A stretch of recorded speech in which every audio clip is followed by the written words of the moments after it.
கரூர் ஈரோடு சாலை வேலுச்சாமிபுரத்தில் நாளை மதியம் 12 மணி அளவில் தமிழக வெற்றி கழகத்தின் தலைவர் அவர்கள் மக்களை சந்திக்க இருக்கிறார் என்பது தெரிவிச்சு.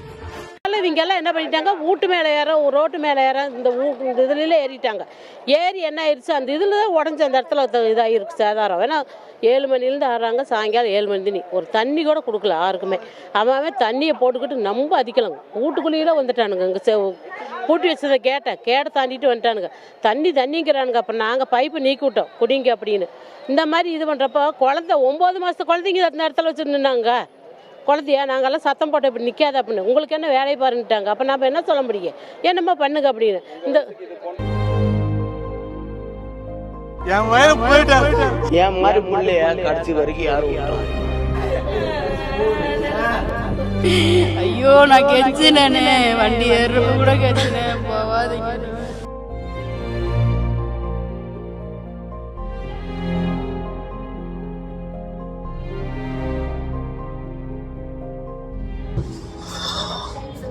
எல்லாருக்கும் வணக்கம். ஒரு 2 நாளா நம்ம சுத்தி நடக்கிற ரொம்ப ஒரு அசாதாரணமான சூழலை நம்ம பார்த்துருப்போம். அது எதை பத்தி நான் பேசுறேன் உங்களுக்கு எல்லாருக்கும் தெரியும். அஃப்கோர்ஸ் கரூர் விஜய் பொலிட்டிக்கல் ரேலியில் நடந்த அந்த ஸ்டாம்பீடை பத்தி தான் நான் பேசிட்டு இருக்கேன். நான் இந்த 2 நாள் எல்லாரும் என்ன பேசுறாங்க அப்படிங்கறத அப்சர்வ் பண்ணி என்னோட பெர்ஸ்பெக்டிவ்ல எது நியாயம் அப்படிங்கிறது எனக்கு பட்டது. நான் இதுல ஜனநாயக ரீதியா கருத்து சுதந்திரம், அதாவது ஃப்ரீடம் ஆஃப் ஸ்பீச்சை வந்து அடிப்படையாக கொண்டு இந்த பதிவை நான் போடுறேன். ஃபர்ஸ்ட் ஆஃப் ஆல் இறந்து போன மக்களோட குடும்பங்களுக்கு நான் வந்து என்னோட ஆழ்ந்த இரங்கல்களையும் வருத்தங்களையும் மரியாதைகளையும் செலுத்துறேன். மனதார நான் வந்து ரொம்ப ஒரு எமோஷனலான மனநிலையில நான் பேசுறேன். என் மனசுல இருக்கிற ஆதங்கத்தை கொட்டி தீர்க்கலாம் அப்படிங்கிறது தான் நான் இங்க பண்ண வந்திருக்கேன். இப்போ விஜய் வந்து ஒரு leading actor of Tamil cinema, அவருக்கு ஒரு கூட்டம் இருக்கு அப்படிங்கறதெல்லாம் வந்து நம்மளால மறுக்க முடியாது, அதை கடந்து போகவும் முடியாது. விச் இஸ் அது வந்து ஒரு இன்ஃபிளேட்டடா எக்ஸாஜரேட்டடா அப்படிங்கறதெல்லாம் நான் பேச விரும்பல இப்போ. பட் அதையும் தாண்டி இப்போ அரசியல் அப்படிங்கிற ஒரு டாபிக் உள்ள அவர் வந்திருக்காரு. அப்படி வரும்போது ஒரு நடிகரையும் தாண்டி ஒரு மனிதரா அவரு என்ன மாதிரி ஒரு கேரக்டர், என்ன ஆளு அப்படிங்கிறது பட்டவர்த்தனமா வெளிச்சம் போட்டு அவரு காமிச்சிட்டாரு உலக மக்களுக்கு. எஸ்பெஷலி இந்த கரூரில் நடந்த இந்த சம்பவத்துல நிறைய பேருக்கு எது உண்மை அப்படிங்கிறது தெரிஞ்சிருக்கும். எனக்கு 3 கேள்விதான். அந்த கேள்வியில இருந்தே ஆரம்பிப்போங்க. முதல்ல பொலிட்டிக்கல் ரேலிக்கு கொடுத்த அந்த ஸ்பெசிபிக் டைம், அதை எதுக்கு விஜய் அவர்கள் மீறினார்கள்? இதுதான் ஃபர்ஸ்ட் எனக்கு இருக்கிற கேள்வி. எதுக்கு லேட்டா வரணும் இந்த ஸ்பாட்டுக்கு? அவருக்கு அகாமடேட் பண்ண டைம் அவர் எதுக்கு மீறணும்? Why did he break the norms? ரெண்டாவது, ஒரு கம்பல்டான ஏரியாக்குள்ள, அதாவது ஒரு எக்ஸிட் பாயிண்ட் இல்ல, எஸ்கேப் ஆகுறதுக்கு ஒரு வழி இல்ல அப்படின்னு தெரிஞ்சும் அந்த கம்பல்டான ஏரியாக்குள்ள அவரோட வண்டி எதுக்கு வரணும்? ஒரு தூரத்துல இருந்தே தெரியும் இந்த கூட்டம் ஒரு அசாதாரணமான கூட்டம், இந்த கூட்டத்துக்கு ஏதாவது ஒரு ஆபத்து வருமா வராதா அப்படிங்கிறது. ஏன் ஒரு ரிஃப்ளெக்ஸ் ஆக்ஷன் இருக்கிற ஒரு சாதாரண மனுஷனுக்கு தெரியும். ஒரு ரிஃப்ளெக்ஸ் ஆக்ஷன் அப்படிங்கிறது நமக்கு நேச்சுரலாவே வர்ற ஒரு விஷயம் தானே. சோ ஒரு விஷயத்த நம்ம பார்க்கும்போது அதுல அந்த ஒரு விஷயத்தினால வரக்கூடிய ஒரு ஆபத்து என்ன அப்படிங்கிறது நம்மளால ஈஸியா யூகிக்க முடியும். அது தெரிஞ்சும் எதுக்கு அந்த வண்டி உள்ள வந்தது? ரெண்டாவது கேள்வி. மூணாவது, ரொம்ப ஒரு கோர சம்பவம் ஒன்று நடந்திருக்கு, ரொம்ப ஒரு சங்கடமான ஒரு விஷயம் நடந்திருக்கு. அதுக்கு ஒரு வகையில அவங்களும் காரணம்னு தெரிஞ்சும் பிரஸ்ஸ பார்க்காம ஒரு வார்த்தை இரங்கல் கூட சொல்லாம எப்படி ஓடிய முடிஞ்சது? இதுதான் ஒரு லீடருக்கு உண்டான லட்சணமா? இதுக்கு முன்னாடி விஜய் கிரௌட பார்த்ததே இல்லையா? இல்ல இதுக்கு முன்னாடியும் அவர் தப்பிச்சு ஓடுனதே கிடையாதா? It's not first time. இப்ப நிறைய மகாத்மாக்கள் உருவாயிருக்காங்க. அதாவது இது வந்து அரசியலுக்கு அப்பாற்பட்டது. இது வந்து ரொம்ப ஒரு துயர சம்பவம் அது. சோ அரசியல் கட்சிகளை நம்ம வந்து குத்த சொல்றதை விட்டுட்டு இறந்தவங்களுக்கு மரியாதை செலுத்துறதும் இறந்து வாடுறவங்களுக்கு வருத்தத்தை தெரிவிக்கிறதும் அதுதான் முக்கியம் அப்படின்னு சொல்றாங்க. முக்கியம்தான், வருத்தத்தை தெரிவிக்கிறது முக்கியம்தான், மரியாதை செலுத்துறது முக்கியம்தான். I agree. பட் அதெல்லாம் விட முக்கியம் என்ன தெரியுமா?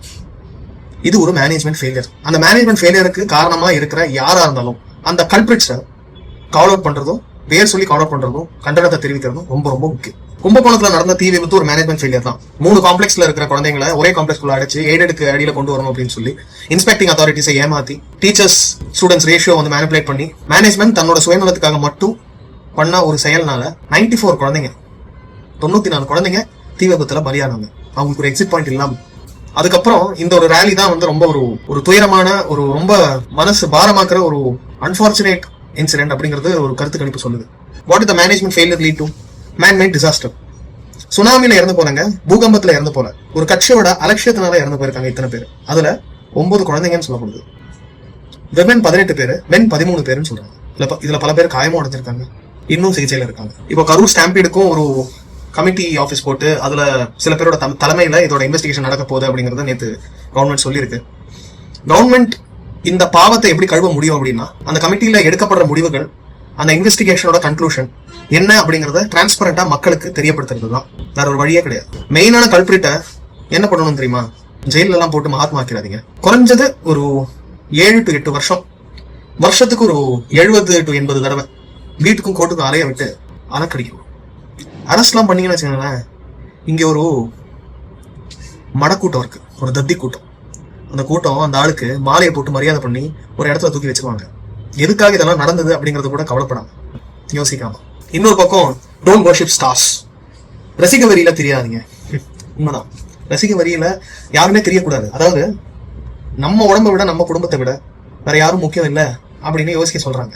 அது கரெக்டான ஒரு கருத்து தான். பட் இதுதான் வாய்ப்புன்னு ஒருத்தம் பண்ண செயலால மத்தவங்களையும் வந்து அட்மையர் பண்ணாதீங்கன்னு சொல்றதுக்கு உங்களுக்கு எந்த உரிமையும் இல்லை. அது வந்து அறிவார்ந்த ஒரு கருத்தும் கிடையாது. ஏன்னா இதுக்கு முன்னாடி பெரிய நடிகர்கள், அரசியல் தலைவர்களான வரலாறு இருக்கு. அந்த தலைவர்களால தமிழ்நாட்டுக்கு நல்லது நடந்த வரலாறும் இருக்கு.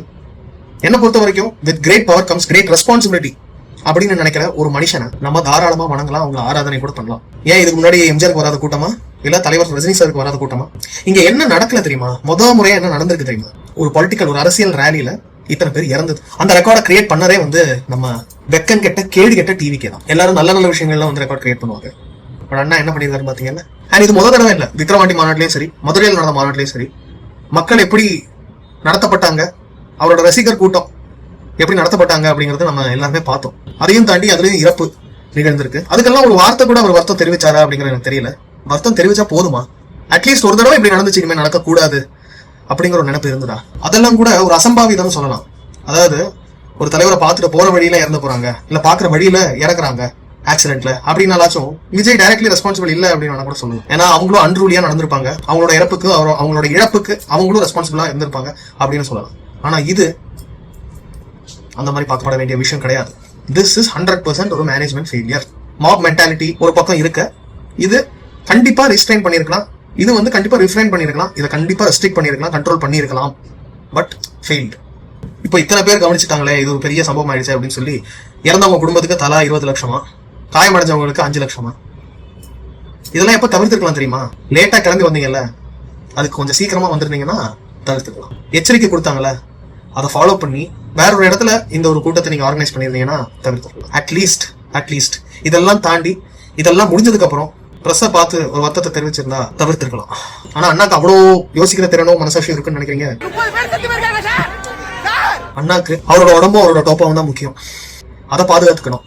எமசத்தான் எனக்கு என்ன அப்படிங்கறது அவரோட ஆட்டிடியூட். சார், இங்க விஜய் வந்து ஒரு கேடு கேட்டவர் அப்படின்னு யாரும் சொல்லல, அவர் ஒரு பைத்தியக்கார சைக்கோன்னு யாரும் சொல்லல. ஏன் இந்த ஒரு சம்பவத்துக்கு காரணம் விஜய் மொள்ள மாதிரித்தனம் தான் அப்படிங்கிறது கூட யாருமே பதிவு பண்ணல. ஒரு கண்டனத்தை கூட தெரிவிக்கல. விஜய் பேரை சொல்லி இரங்கல் தெரிவிச்சிருக்காங்க, வருந்தி இருக்காங்க. ரஜினி சார் மட்டும் கிடையாது, கமல்ஹாசன், ராகுல் காந்தி, நரேந்திர மோடி, மேடம் திரௌபதி முர்மு, இவங்கெல்லாம் யாருன்னு கொஞ்சம் போய் கூகுள் பண்ணி பாருங்க. இது அடிப்படை மனுஷ குணம். அப்ப கூட இதுக்கு காரணமா இருந்த விஜய் ஓடிட்டார். ஓடுறது விஜயோட குலத்தொழில்.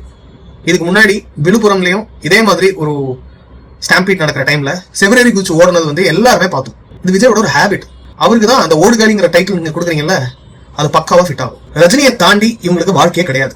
அவரோட பட மேடையில விஜயோட அரசியல் ஃபோரேக்கு, பொலிட்டிக்கல் ஃபோரேக்கு வாழ்த்து சொன்ன ஒரே நடிகர் அவர் தான். அது உச்ச நடிகர் அவர் தான். அப்பவும் நீங்க ஏதோ சொன்னீங்க, சரண்டர் ஆயிட்டான், மண்டி போட்டுட்டான், என்ன மாதிரி வார்த்தைகள்லாம் போட்டீங்கடா? நல்லது சொல்லிட்டா சரண்டர் ஆயிட்டாரு. இங்க வந்து அவரால் பாதிக்கப்பட்டவங்களுக்கு இரங்கல் சொல்லிட்டா, ஐயோ நீ ஒரு ஆப்பர்ச்சுனிஸ்ட், சொத்த திங்கிறீங்களா? இல்ல இரங்கல் தெரிவிச்சதுக்கே உங்களுக்கு எல்லாம் என்னடா விஜய் மேல வன்மமா? டேய், செத்து போயிருக்காங்கடா, இறந்து போயிருக்காங்க மக்கள். உங்களெல்லாம் பெத்தாங்களா? இல்ல லேட்டா வந்ததே கூட்டம் சேரணும்னு தானடா. சரி, கூட்டம் சேரணும், மாசு தான் காட்டணும் அப்படின்னா வேற ஒரு இடத்துல பண்ணிருக்கலாமே தாராளமா, மத்த மாநாடுலாம் பண்ண மாதிரி. வண்டி உள்ள வரும்போது தெரியாதாடா எந்த மாதிரி ஏரியா எத்தனை பேர் வந்து ஹோல்ட் பண்ண முடியும் அப்படிங்கிறது? இப்படி ஒரு கேவலமான கிரிமினலுக்கு முட்டு கொடுத்துட்டு இருக்கீங்களா? நீங்க எல்லாம் விளங்குவீங்களா? இந்த ஐ ஸ்டாண்ட் வித் விஜய் ஒரு ட்ரெண்ட் கிரியேட் பண்றாங்க பாத்தீங்களா? அதுல கான்ட்ரிபியூட் பண்ற ஒவ்வொருத்தனும் கடவுளை பயப்பட வேணாம், கர்மாவை பயப்படுங்க. தப்பு செய்யறதும் தப்புக்கு துணை போறதும் நல்லதுக்கு இல்லப்பா, நல்லதுக்கு இல்ல. இந்த நியாயத்தை பேசுற நிறைய பேர் நினைக்கலாம், ஏன் இந்த மாதிரி ஈனப்பிரிவுகள் எல்லாம் எதுவும் நடக்கிறது இல்ல, இந்த மாதிரி அவர் செஞ்ச ஒரு தப்புனால இத்தனை பேர் இறந்தாங்களே, அதை பத்தி கூட கவலைப்படாம ஐ ஸ்டாண்ட் வித் விஜய்னு ட்ரெண்ட் பண்றாங்களே, இவங்களுக்கெல்லாம் மனசாட்சி இல்லையா, குடும்பம் இல்லையா அப்படின்னு கேட்கலாம். ஆனா நான் ஒன்னே ஒண்ணு சொல்லிக்கிறேன், இந்த கர்மா அப்படின்னு ஒரு விஷயம் இருக்கு பாத்தீங்களா, கர்மா வினை, அது யாரையும் மிஸ் பண்ணாது. நீங்க நல்லது பண்ணா உங்களுக்கு நல்லது வருதோ இல்லையோ, கெட்டது பண்ணா கெட்டது 10 மடங்குல 100 மடங்கு வரும். இந்த ஜென்மத்துல நிறைய பேர் சஃபர் பண்றதை நீங்க பாத்துருக்கலாம், நிறைய கெட்டவங்களா இருக்கிறவங்க நல்லா வாழ்றதும் நீங்க பாத்துருக்கலாம். ஆனா நான் ஒரே விஷயம் சொல்றேன், அது ஒரு டெம்பரரி ஸ்டேட் ஆஃப் பீயிங் தான். கெட்டவங்களுக்கு தான் இன்னைக்கு காலம், தப்பா யோசிக்கிறவங்களுக்கு தான் இன்னைக்கு காலம், கெட்டதுக்கு துணை போறவங்களுக்கு தான் இன்னைக்கு காலம்னு நீங்க நினைக்கலாம். ஆனால் அடுத்த ஜென்மம்னு ஒண்ணு வரும், அது உங்களுக்கு நம்பிக்கை இருக்கோ இல்லையோ. இப்ப நீங்க என்ன பண்ணிட்டு இருக்கீங்க நீங்க கவனிச்சீங்களா? ஆன்லைன்ல இருக்கிற விஜய் ஃபேன்ஸ், ரஜினி மட்டும் ட்வீட் போடல, அவரோட வைஃபை வீடியோவே போட வச்சுட்டாரு. சில்லற பையன் நினைச்சீங்களா உங்களை மாதிரி? அவரை உங்க அண்ணன் மாதிரி சில்லற பையன் நினைச்சீங்களா ரஜினி சார்? குழந்தைங்க இறந்திருக்காங்கடா. அவரோட வைஃப் திருமதி லதா ரஜினிகாந்த் அவர்கள் தயா ஃபவுண்டேஷன் ஒரு NGO நடத்துறாங்க. அதோட எக்ஸ்டென்ஷனா பீஸ் ஃபார் சில்ட்ரன் அப்படிங்கிற ஒரு இனிஷியேட்டிவும் அவங்க எடுத்து நடத்திருக்காங்க. அதோட கோர் கோல் என்ன தெரியுமா? குழந்தைங்களோட நலன், அவங்களை காப்பாத்துறது, அவங்களோட நலனுக்கு உண்டான விஷயங்களை செய்யறது, எஜுகேஷனல் இன்டகிரேஷன், சேஃப்டி, இந்த மாதிரி விஷயங்கள் எல்லாம் வந்து கவனமா செஞ்சுட்டு வர்றது. அவங்க கருத்து தெரிவிக்காம வேற யாரா பண்ணுவாங்க? சங்கீதா அணி வந்து பண்ணுவாங்கன்னு நினைச்சியா? இல்ல த்ரிஷா அக்கா வந்து பண்ணுவாங்கன்னு நினைச்சீங்களா? அவங்க தாண்டா முதல்ல குரல் கொடுக்கணும். அவங்க கொடுத்தாதாண்டா அது நியாயம். உடம்புல ரத்தம் வருதா சாப்பிட வருதா அவங்களுக்கு எல்லாம்? சிஎம் சொல்றாரு யாருமே ஜனங்களை கொல்லணும் அப்படின்னு சொல்லி இப்படி ஒரு முடிவு எடுத்திருக்க மாட்டாங்கன்னு. சரி சார், அப்புறம் எதுக்கு சார் சனிக்கிழமையா பார்த்து வந்து ஒரு பொதுக்கூட்டத்தை நடத்தணும், ஒரு ரோட் ஷோவை ஏன் அந்த மாதிரி நடத்தணும்? ஒரு கேள்வி. ரெண்டாவது, கொடுத்த டைமுக்கு வராம அந்த கூட்டத்துக்காக தான் சார் லேட்டா வருது, கூட்டம் நிறைய சேரணும், அப்படியே நகர்ந்து வந்து ஒரு மாஸ்க் காட்டணும் அப்படிங்கிறதுக்காக தானே சார். இதுக்கு ப்ரூஃபே இருக்கே. டிவிக்கோட அட்வொகேட் டீம்ல இருந்து ரேவந்த் போட்ட tweet, this is a wave, நெஞ்சில் அடிச்சுக்கிட்டாங்க பெருமையா, கொரில்லா கூட்டம் மாதிரி. கடைசியில அசம்பாவிதம் நடக்கும்போது போலீஸ கொலை போடுறது. போலீஸோட நடவடிக்கை சரியில்லை. போலீஸ் இல்ல, கடவுளே வந்தாலும் இந்த மாதிரி குரங்கு தற்கொலைகள் எதுவுமே பண்ணிருக்க முடியாது. டிரான்ஸ்ஃபார்மர் ஏற குரங்குகளை என்னன்னு சொல்றது? வேற மினிமம் அறிவு இருக்கா? ஐக்கியூ இருக்கா? இத்தனை பேரை கொண்டது பத்தாதுன்னு இன்னும் இளைஞர்களை தூண்டி விடுற வகையில நடந்து போனாலே அரெஸ்ட், அதை பண்ணாலே வந்து ஒடுக்குமுறை அடுக்குமுறைன்னு கண்ட கர்மத்தை வளரி வச்சுக்கிட்டு இப்பயும் இந்த நேபாள்ல நடந்த ப்ரொடெஸ்டையும் அந்த மாதிரி ஒரு நடக்கும் அப்படின்னு இங்க மிரட்டிட்டு இருக்காங்க. டிவிகே சார்ந்து இந்த ஆதவ் அர்ஜுனா அப்படின்னு சொல்ற ஒரு ஈன பெரும், அவங்களோட இன்டென்ஷன் என்னன்னு இதுல புரிய வேணாம்.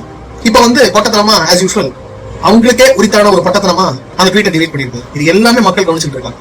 இந்த இடத்துல உங்களை விட மக்களுக்கு தான் பவர் அதிகம், மெதப்புல தெரியறாங்க. இப்ப பாருங்க, இதுக்கு மேல ஒரு அசம்பாவிதம் நடந்திருக்க கூடாது அப்படிங்கிறதுக்காக அங்கிருந்து ஓடினான். நான் என்னமோ நினைச்சேங்க இந்த விஜய் எல்லாம் பத்தி, எப்பேற்பட்ட ஒரு ஆளுச்சிருந்த செல்றேன்னு காமிக்கிறாரு பாருங்க. இப்ப கூட வேற யாரோ ஒரு தப்பு பண்ணிட்டா அவர் மேல பழிக்கூட்ட மாதிரி பேசிட்டு இருக்காரு. ஒரு sense of regret, guilt, sorry feeling எதுவுமே கிடையாது. ஒரு ரிமோர்ஸ் இல்ல. நான் வந்து டிஎம்கே காரன்லாம் கிடையாது. இன்ஃபேக்ட் டிஎம்கேயும் ஐடிஎம்கேயும் கரண்ட்லி சர்வ் பண்ற எல்லா பொலிட்டிகல் பார்ட்டிஸையும் வந்து கிரிட்டிசைஸ் பண்ற ஆள் தான் நான். ஆனா அந்த அரசியல் முதிர்ச்சி அப்படிங்கிறது chief minister of Tamil Nadu mister Stalin கிட்ட நீங்க பாத்துருப்பீங்க. இந்த issue concern to this issue அவர் கூட சொல்றாரு, அரசியல் நாகரிகத்தோட யாருமே வேணும்னே பண்ற விஷயம் கிடையாது இது. சோ மத்தவங்க மேல பழி போடாதீங்க, எல்லாருக்கும் மரியாதையா செலுத்துங்க, பாதிக்கப்பட்டவங்களுக்கு இரங்கலை செலுத்துங்க, மரியாதையா நடந்துக்கோங்க அப்படின்னு அவர் சொல்றாரு. ஆனா இந்த ஆளு சிஎம் சார், உங்களுக்கு எங்க மேல கோவம் இருந்ததுன்னா என்ன தொடுங்க, அங்க தொடுங்க, இங்க தொடுங்க, ஃபேன்ஸ் தொடாதீங்க. உங்களை தொடர்ந்துக்குள்ளதான் நீங்க ஓடி போறீங்க சார். உங்க ஃபேன்ஸ், உங்க தற்கொலை ஃபேன்ஸ் முன்னாடி நிக்க வச்சு அவங்க பின்னாடி ஒழிச்சிட்டு இருக்கீங்க நீங்க கோழை மாதிரி. ஐ ஸ்டாண்ட் வித் விஜய் அண்ணான்னு சொல்ற ஒவ்வொரு ஈன எச்சப்பெருவிகளுக்கும் ஒன்னே நான் சொல்லிக்கிறேன், you are adding on to your sins and the hell is going to be overcrowded definitely. அவ்வளவுதான் என்னால சொல்ல முடியும். Stand with Vijay. ஏன்டா ஸ்டாண்ட் பண்ண மாட்டீங்க? செத்தது உங்களை பெத்ததுங்களோ இல்ல நீங்க பெத்ததுங்களோ இல்லல்ல. நான் எதுக்குமே வந்து கூட்டம் சேர்க்கறதுக்கு எனக்கு இஷ்டப்படுறது கிடையாது.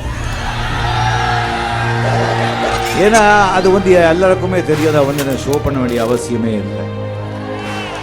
சார் நான் எனக்கே சொன்னால் முடிஞ்ச அளவுக்கு யாருக்குமே தொந்தரவு பண்ணக்கூடாது, தொந்தரவு ஆகக்கூடாது, அவங்களுக்கும் சரி மற்றவங்களுக்கும் சரி என்னங்கிறது தான் என்னுடைய வந்து முக்கியமான ஒரு குறிக்கோள்.